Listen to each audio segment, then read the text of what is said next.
২৪ অক্টোবরের মধ্যে আপনাকে ভোটার রেজিস্ট্রেশন সম্পন্ন করতে হবে। এটা ২ টা প্রক্রিয়া আছে। আপনি যদি চান অনলাইনে করতে পারেন। অনলাইনে করলে এটা খুব দ্রুত ওদের ডাটাবেসের সাথে আপডেটেড হবে। নির্বাচনের আগে বাংলাদেশের কমিউনিটির যে সংগঠনগুলো আছে তারা জ্যাকসন হাইটস, জ্যামাইকা, ব্রঙ্কস থেকে শুরু করে হিলসাইড থেকে শুরু করে বিভিন্ন জায়গায় এই ধরনের ক্যাম্পেইন করে থাকেন, ভোটার রেজিস্ট্রেশন ক্যাম্পেইন করে থাকেন। আপনাদের নিউ আমেরিকান ডেমোক্রেটিক ক্লাবও করে এবং অন্যান্য সংগঠনগুলো করে।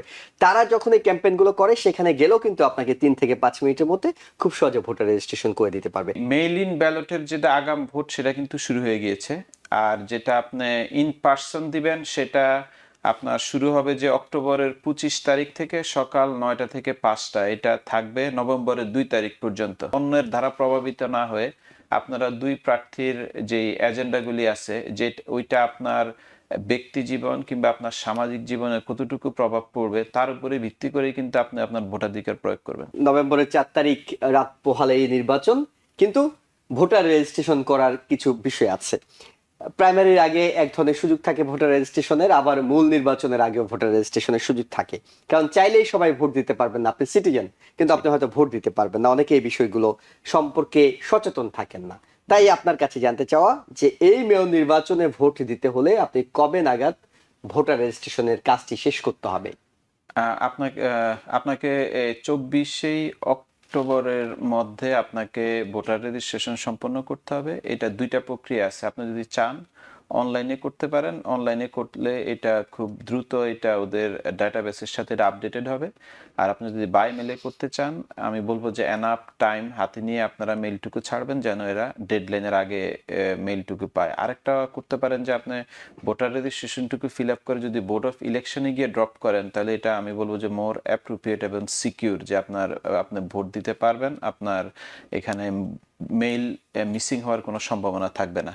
তো যারা এখনো ভোটার রেজিস্ট্রেশন করেননি, খুব কয়েকদিনে আগে কিংবা রিসেন্টলি আপনারা সিটিজেন হয়েছেন এবং অনেকের অ্যাড্রেস চেঞ্জ হয়েছে, আপনারা চাইলে খুব দ্রুত এই প্রক্রিয়াটুকু সম্পন্ন করতে পারেন।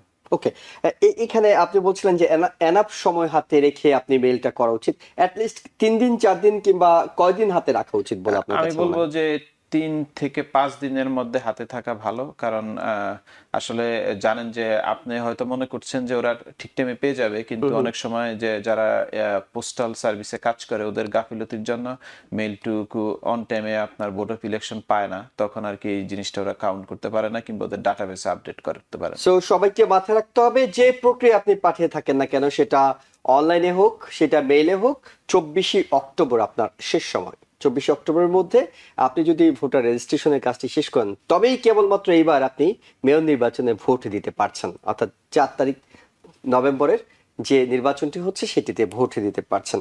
ওকে, আমরা আপনার কাছে কিভাবে ভোটার রেজিস্ট্রেশন করবেন সেটাও অনেকটা জেনে গেলাম। নিঃসন্দেহে কোন একটা ওয়েবসাইট আছে সেটাও যদি একটু বলে দেন। আপনি আসলে খুবই সোজা। এখন আমি ধারণা করছি যে আমাদের কমিউনিটির সবার হাতে একটি স্মার্টফোন আছে। আপনি যদি গুগলে গিয়ে লেখেন ভোটার রেজিস্ট্রেশন, এটা যদি আপনার একটি যদি নিউ ইয়র্ক স্টেট আইডি থাকে, ড্রাইভিং লাইসেন্স থাকে, ওই ডাটাবেস থেকেই কিন্তু আপনার ভোটার রেজিস্ট্রেশনটুকু সম্পন্ন করতে পারবেন। এটা ৩ থেকে ৫ মিনিট লাগে। এটাতে আসলে বেশি সময় দিতে হয় না। আমি বলবো যে যারা কারো যদি হেল্প লাগে আপনি যেই কারো হেল্প নিতে পারেন, এটা খুবই সহজ। আপনারা সবাই এই প্রক্রিয়া অবলম্বন করে আপনাদের ভোটার নিবন্ধন করুন এবং নভেম্বরের ৪ তারিখ জেনারেল ইলেকশনে ভোট দেন। এছাড়াও আর্লি ভোটিং এর ব্যবস্থা আছে, যেটা হয়তো আপনার প্রশ্নতে আমি অ্যানসার করব। এবং আরো একটি সহজ পদ্ধতি আপনাদেরকে জানিয়ে দিচ্ছি, বিশেষ করে বয়স্ক কেউ যদি মনে করেন যে আপনারা সহায়তা নেবেন। সাধারণত এইসব নির্বাচনের আগে বাংলাদেশের কমিউনিটির যে সংগঠনগুলো আছে তারা জ্যাকসন হাইটস, জ্যামাইকা, ব্রঙ্কস থেকে শুরু করে হিলসাইড থেকে শুরু করে বিভিন্ন জায়গায় এই ধরনের ক্যাম্পেইন করে থাকেন, ভোটার রেজিস্ট্রেশন ক্যাম্পেইন করে থাকেন। আপনাদের নিউ আমেরিকান ডেমোক্রেটিক ক্লাবও করে এবং অন্যান্য সংগঠনগুলো করে। তারা যখন এই ক্যাম্পেইনগুলো করে সেখানে গেলেও কিন্তু আপনাকে ৩ থেকে ৫ মিনিটের মধ্যে খুব সহজে ভোটার রেজিস্ট্রেশন করে দিতে পারবে। এরপর যে প্রশ্নটিতে যেতে চাই আপনার কাছে সেটি হলো ৪ তারিখে নির্বাচন, কিন্তু আমরা জানি যে আগাম ভোট দেওয়ার সুযোগ রয়েছে। অনেকেই নির্বাচনের দিন যে লম্বা লাইন, এবার তো আমরা জানি বেশ ভালো, প্রাইমারি আমাদেরকে জানান দিচ্ছে যে এবার প্রচুর ভিড় হবে। যারা চান না যে লম্বা লাইনে দাঁড়িয়ে ভোট দেবেন কিংবা সেদিন আপনি ব্যস্ত আছেন, আগাম ভোট দেওয়ার সুযোগ আছে। কবে থেকে কবে পর্যন্ত এই আগাম ভোটটি দিতে পারবেন? অ্যাকচুয়ালি মেইল ইন ব্যালটের যেটা আগাম ভোট সেটা কিন্তু শুরু হয়ে গিয়েছে। আর যেটা আপনি ইন পার্সন দিবেন সেটা আপনার শুরু হবে যে অক্টোবরের 25 তারিখ থেকে সকাল 9টা থেকে 5টা, এটা থাকবে নভেম্বরের 2 তারিখ পর্যন্ত। এবং এটা কিন্তু আপনার রেগুলার যেই কেন্দ্রতে আপনি ভোট দিবেন এটা সেখানে হবে না। দেখা গেছে যে আপনার 3-4টা রেগুলার কেন্দ্রকে এক জায়গায় করে একটা আর্লি ভোটিং কেন্দ্র করা হয়েছে। এবং আমি আশা করব ইতিমধ্যে বেশিরভাগ মানুষই কিন্তু ওনাদের যেই, আপনারা যারা ভোটার রেজিস্টার্ড, আপনারা কিন্তু বোর্ড অফ ইলেকশন থেকে একটি চিঠি পেয়েছেন, ওইখানে একটি বারকোড দেওয়া আছে, ওইখানে আপনার নভেম্বরের 4 তারিখে কোথায় ভোট দিতে হবে সেটিও দেওয়া আছে। এছাড়া আর্লি ভোটিং কোথায় দিবেন সেটিও দেওয়া আছে। কেউ যদি না পেয়ে থাকেন, আপনারা যদি আমাদের সাথে যোগাযোগ করেন, কিংবা আরো ইজি যদি অনলাইনে গিয়ে ফাইন্ড মাই পুল লোকেশন লেখেন, ওখানে আপনার অ্যাড্রেস দিলে আপনাকে ব্যালটের স্যাম্পল সহ কোথায় আপনি ভোট দিবেন, কয়টা থেকে কয়টা ভোট দিবেন, সমস্ত বিস্তারিত ওখানে পেয়ে যাবেন। এবং ঠিকানা পরিবর্তনের কথা বলছিলেন, যারা ঠিকানা পরিবর্তন করেছেন এর মধ্যে হয়তো তারা বোর্ড অফ ইলেকশনকে সেটি অবগত করেননি, সেক্ষেত্রে তাদেরকে তো পুরনো ঠিকানার ওই কেন্দ্রে গিয়ে ভোট দিতে হবে। যদি আপনি আপনার ইনফরমেশন নির্দিষ্ট সময়ের মতো আপডেট না করেন, আপনাকে অবশ্যই পুরানো ভোট সেন্টারে গিয়ে আপনাকে ভোট দিতে হবে। এবং যেটা বললাম, অনেকে আসলে হয়তো আপনাদের অ্যাড্রেস পরিবর্তন করেছেন, কিংবা ভোটারে আপনার পার্টি অন্যান্য জিনিস পরিবর্তন করেছেন, সেটা চেক করার জন্য আপনি যদি বোর্ড অফ ইলেকশনের ওয়েবসাইটে যান, এবং এটা কিন্তু যেটা বললাম আমি আগে, এটা ডিএমবির সাথে খুবই ওতপ্রোতভাবে কানেক্টেড।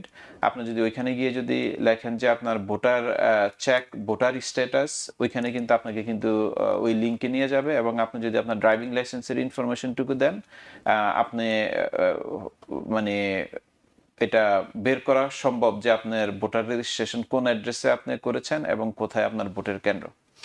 অনেকগুলো তথ্য আপনাদেরকে জানিয়ে দেওয়ার চেষ্টা করেছি। এইবার আমরা আসলে নির্বাচনের বিষয় নিয়ে আলোচনা করতে চাই, কারণ এর মধ্যেই বাংলাদেশি কমিউনিটি নিশ্চয়ই ভোটের যে উত্তাপ সেটি ফিল করতে শুরু করেছেন। কারণ এইবার বাংলাদেশি কমিউনিটি ব্যাপক আগ্রহ নিয়ে ভোটে অংশ নিচ্ছে। এবং আপনাদের পরিচিত প্রার্থী আছে জোরান মামদানি এবং সাবেক গভর্নর এন্ড্রু কুমো, তিনিও বাংলাদেশি কমিউনিটির অনেকটুকু পরিচিত। দুইজন প্রার্থী নির্বাচনে লড়ছেন এবং তারা দুজনেই যদিও ডেমোক্রেটিক দলের মানুষ ছিলেন, কিন্তু এখন ডেমোক্রেটিক নমিনি হিসেবে লড়ছেন জোরান মামদানি এবং ইন্ডিপেন্ডেন্ট প্রার্থী হিসেবে লড়ছেন এন্ড্রু কুমো। রিপাবলিকান একজন প্রার্থী আছে কার্টিস সিলোয়া, কিন্তু সাধারণত বাংলাদেশি কমিউনিটিকে বেশিরভাগ ক্ষেত্রে দেখা যায় ডেমোক্রেটিক শিবিরেই দ্বিধা বিভক্ত থাকেন। এবং আজকে এই মুহূর্তে আমরা যখন কথা বলছি, তখন নিউ ইয়র্ক সিটির মেয়র প্রার্থীরা প্রথম যে জেনারেল ডিবেট নির্বাচনের আগে সেটিতে অংশ নিয়েছেন। সন্ধ্যা 7টায় সেটি শুরু হয়েছে, নিঃসন্দেহে সেটিও জমজমাট হবে। আনাফ আলম ভাই, আপনার কাছে একটু জানতে চাই, নির্বাচনে যে হাওয়া বইছে তাতে এইবার বাংলাদেশি কমিউনিটির মধ্যে আমরা প্রাইমারিতেও দেখেছি ব্যাপক আগ্রহ ছিল, তারা ভোট দিতে যাচ্ছেন এবং মেয়র নির্বাচনটাকে তারা অনেকটা ওন করছেন। এটাকে আপনি রাজনীতিতে কতটা সচেতন হওয়া হিসেবে দেখছেন, কিংবা এর মাধ্যমে বাংলাদেশি কমিউনিটি কতটা সামনের দিনে ইতিবাচক ভূমিকা রাখতে পারবে বলে মনে হয়? এটা অবশ্যই একটি আশাব্যঞ্জক বলবো আমাদের কমিউনিটির জন্য, কারণ আমরা অতীতে দেখেছি আমাদের মানুষ সেভাবে ভোট দিতে যেত না, কিন্তু এইবার প্রাইমারিতে উল্লেখযোগ্য সংখ্যক বাংলাদেশি এবং মুসলিম প্রার্থী হওয়ার কারণে আমাদের যেই মসজিদ ভিত্তিক যারা ছিল ওরা কিন্তু উপচে পড়ে এসে ভোট দিয়েছে। আমি শুধু মসজিদ ভিত্তিক বলবো না, মানে শুধু বাংলাদেশি ছাড়াও সাউথ এশিয়ানের একটা বিশাল অংশ কিন্তু জোরান মামদানিকে সাপোর্ট করেছে, ভোট দিয়েছে। এটি আমি বলবো যে ভবিষ্যতের জন্য আমাদের কমিউনিটিতে যারা নির্বাচনে অবতীর্ণ হতে চায় এটা খুবই আশা দেখিয়েছে। এবং এই ধারাটুকু এটা অব্যাহত রাখা দরকার, কারণ আপনারা জেনে থাকবেন যে নিউ ইয়র্ক সিটিতে কিন্তু প্রাইমারিতেই যদি কেউ অবতীর্ণ হয়, বিশেষ করে ডেমোক্রেটিক পার্টি থেকে, সেই কিন্তু আপনার জয়যুক্ত হয়। কিন্তু এইবার প্রেক্ষাপটটুকু একটু ভিন্ন, যেহেতু আপনি বলেছেন যে সাবেক গভর্নর এন্ড্রু কুমো উনিও ব্যালটে আছেন। তো মূলত ধারণা করা যাচ্ছে যে এই দুজনের মধ্যে হাড্ডাহাড্ডি লড়াই হবে। এবং আমাদের কমিউনিটিতে আমরা দেখতে পাচ্ছি বিশেষ করে ইদানিং যে কুমোরও একটি বিশাল একটি সাপোর্ট আমরা দেখতে পাচ্ছি। তো আমি বলবো যে আসলে আপনারা যারা ভোটার, আপনারা আপনাদের সেন্স আপনারা হিসাব করে দেখবেন যে কাকে ভোট দিলে, এটা শুধু আমার কথা নয় কিংবা অন্যের দ্বারা প্রভাবিত না হয়ে আপনারা দুই প্রার্থীর যে এজেন্ডাগুলি আছে, যে ওইটা আপনার ব্যক্তি জীবন কিংবা আপনার সামাজিক জীবনে কতটুকু প্রভাব পড়বে তার উপরে ভিত্তি করে কিন্তু আপনি আপনার ভোটাধিকার প্রয়োগ করবেন। ওকে, এটি খুবই গুরুত্বপূর্ণ, কারণ আমরা কখনোই বলবো না যে আপনি অমুক পার্ট থেকে ভোট দিন। আপনাকে মনে রাখতে হবে আপনার ব্যক্তি জীবন, কমিউনিটি জীবন, আপনার সিটি জীবন, পারিবারিক জীবন সবকিছুতে কোন প্রার্থীর কাজগুলো সামনের দিনে ইতিবাচক ভূমিকা রাখবে তাকে আপনি ভোট দেবেন। তবে আমরা এটি বলবো আপনি ভোট দেবেন, আপনি ভোট দেবেন এই কারণে আপনার একটি ভোট আপনাকে কতটা লাভবান করবে সেটি হয়তো আমাদের খুব একটা জানা না থাকলেও এটি আমরা জানি, কমিউনিটি, বাংলাদেশের কমিউনিটি যখন অনেক সংখ্যায় ভোট দেবেন তখন যারা সিটির নীতি নির্ধারক তারা মনে করবেন এই একটা কমিউনিটি খুব সচেতন কমিউনিটি, খুব অ্যাক্টিভ কমিউনিটি, খুব শক্তিশালী কমিউনিটি, যাদের হাতে আমার জয় পরাজয় নির্ভর করছে। সো এই কমিউনিটিকে সবসময় গুরুত্ব দিয়ে তাদের স্বার্থ বিবেচনা করে আমাকে নীতি নির্ধারণ করতে হবে, না হয় তারা এইটুকু ক্ষমতা রাখে যে তারা আমাকে ব্যর্থ কিংবা ফেলও করে দিতে পারে। আনন্দ ভাই, আপনার কাছে যেটি জানতে চাই সেটি হলো যে শুধুমাত্র মেয়র নির্বাচন নিয়ে আমরা কথা বলি, কিন্তু এই 4 নভেম্বর কিন্তু কাউন্সিলম্যান থেকে শুরু করে আরো নানা পদে নির্বাচন আছে। অনেক সময় আমরা সেগুলো খবর রাখি না কিংবা গুরুত্ব দিই না যে কাকে আমার কাউন্সিলম্যান নির্বাচন করছি। তিনি তো মেয়রকে, এর কাছে আমি অনেক পরে যাব, কাউন্সিলম্যানের কাছে সবার আগে সরাসরি যাব, দেখা করব, কথা বলবো, যে কোনো একটা কাগজ নেওয়ার দরকার হতে পারে। এই জায়গাটা আমরা অনেক সময় খবর রাখি না। এই জায়গাটাতে কিভাবে আরেকটু অ্যাক্টিভ হওয়া যায় কিংবা আরেকটু খবর রাখা যায় যে কাকে আমি কাউন্সিলম্যান নির্বাচন করছি? আসলে নিউ ইয়র্ক সিটির ব্যাপারটা একান্তই ভিন্ন অন্যান্য সিটির থেকে, কারণ যেটা আমি আগেই বলেছি যে এখানে আহ, একটা মাত্র একটা একটা মাত্র আপনার কাউন্সিলম্যান, সে হলো রিপাবলিকান, রিপাবলিকান আর বাকিগুলি সব ডেমোক্রেট। এখন যারা প্রাইমারিতে জয়যুক্ত হয় ওরাই কিন্তু আপনার অনেকটা আপনার টেক ইট গ্র্যান্টেড যে আমি হয়ে নভেম্বরের যাচ্ছি। 4 তারিখে হয়ে যাচ্ছি। কিন্তু আমি মনে করি প্রাইমারির পরও আপনার এই সময় কিছু কিছু কাউন্সিলম্যানকে চ্যালেঞ্জ করা উচিত, যদি মনে করেন যে সে আপনার কমিউনিটির জন্য কাজ না করে।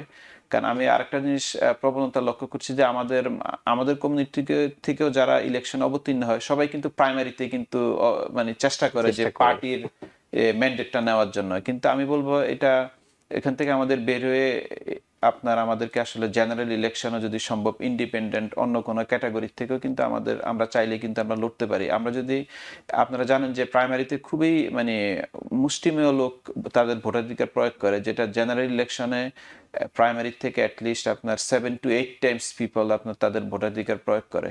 তো আমরা যদি কোনো একটা প্রার্থীকে ভালো একটা ডেমোগ্রাফিক, বাংলাদেশি ডেমোগ্রাফিক কিংবা আপনার সাউথ এশিয়ান ডেমোগ্রাফিক এরিয়া থেকে আপনার প্রার্থী করতে পারি, তাহলে আসলে আমরা বুঝতে পারবো যে আমাদের অ্যাকচুয়াল অবস্থানটা কোথায়, যেটা হলো যে আপনার জেনারেল ইলেকশনে। তো আমার মনে হয় আমাদের এই দিক দিয়ে কাজ করা উচিত। এবং আমি আসলে দেখতে পাচ্ছি যে আমাদের কমিউনিটিতে অনেক ভালো ভালো লোক রাজনীতিতে যুক্ত হচ্ছে, এটা অবশ্যই একটি আশাব্যঞ্জক আমাদের জন্য।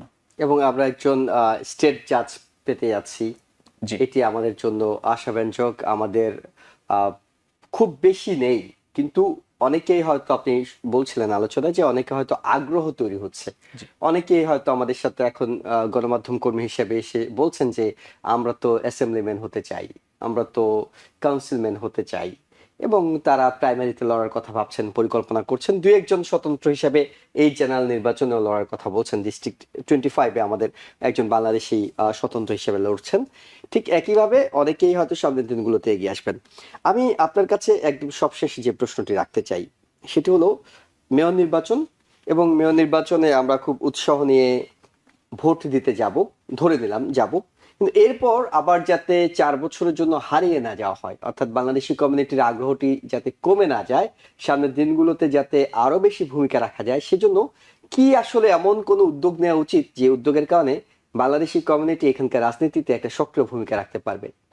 আসলে মেয়র ইলেকশনটি কিন্তু প্রত্যেক 4 বছর, কিন্তু এছাড়াও কিন্তু আপনারা জানেন যে governor election, assembly election every 2 years, state senator কিছু কিছু জায়গায় আপনার মানে প্রায় কিন্তু ওপেন সিটগুলিতে ইলেকশন হয়ে থাকে। তো যে জিনিসটা হলো আমাদের আসলে ওই শুধু সিটি ইলেকশনের কথা চিন্তা করলে হবে না, আমাদের যে কংগ্রেস ইলেকশনগুলি আছে, প্রেসিডেন্সিয়াল ইলেকশনগুলি আছে, এগুলিতে কিভাবে আমরা যুক্ত হতে পারি, কিভাবে আমরা যে আমাদের কমিউনিটিকে এঙ্গেজ রাখতে পারি, তার জন্য আমাদের যারা কমিউনিটিতে মেইন স্ট্রিম পলিটিক্সের সাথে জড়িত আছে এদেরকে একটু আসলে বলবো যে আরেকটু ঐক্যবদ্ধভাবে কাজ করা উচিত, কারণ আপনারা জানেন যে ঐক্যের বিকল্প নাই। আমরা যদি একসাথে কাজ করি, একসাথে কাজ করলে আমরা আমাদের মধ্য থেকে যে ভালো লোকগুলি আছে তাদেরকে সামনের দিকে নিয়ে আসতে পারবো, এবং এখান থেকে আমাদের সামনের নেতৃত্ব আমরা খুঁজে পাবো। আরেকটা জিনিস হলো যে আপনাকে বিভিন্ন কি বলবো যে আমাদের যে কমিউনিটির গতানুগতিক অনুষ্ঠানগুলি আছে এগুলির থেকে আমাদেরকে বের হয়ে মেইন স্ট্রিমের যে সমস্ত অনুষ্ঠানগুলি আছে সেগুলিতে আমাদের যুক্ত হতে হবে। বিশেষ করে কাউন্টিতে অনেকগুলো অনুষ্ঠান হয়, বিভিন্ন বড় হলগুলিতে অনেক অনুষ্ঠান হয়, এরপরে বিভিন্ন মানে যে লার্জেস্ট কমিউনিটিগুলি আছে ওদের যেই সিনিয়র সেন্টারগুলি আছে, চার্চ আছে, তারপরে আপনার বিভিন্ন ধরনের ক্লাব আছে, ওই সমস্ত ওগুলিতে গেলেই আসলে আমরা শিখতে পারবো যে ওই কমিউনিটিগুলি কিভাবে কাজ করে, কিভাবে ওরা আজকে ঐক্যবদ্ধ, এবং কিভাবে আপনার যে এখানকার যে প্রসেসের সাথে যুক্ত আছে।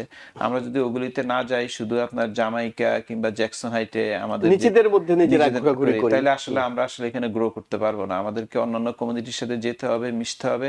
আর কোনো প্রার্থী তার এলাকার কিংবা তার দেশের ভোট দিয়ে কিন্তু সে নির্বাচিত হতে পারবে না, তাকে ভিন্ন কারণ কমিউনিটিতে আপনি যেতে হবে। বাংলাদেশের কোনো নির্বাচন করছেন না, আমেরিকার নির্বাচন করছেন। এখানকার যে ডাইভার্সিটি, এখানকার যত দেশের মানুষ আছে, যত কমিউনিটি আছে, সবারই ভোট নিয়ে আপনাকে নির্বাচিত হতে হবে। জি জি। নিউ ইয়র্ক থেকে সম্প্রচারিত TVN 24 টেলিভিশন বিশ্বজুড়ে বাঙালির কণ্ঠস্বর।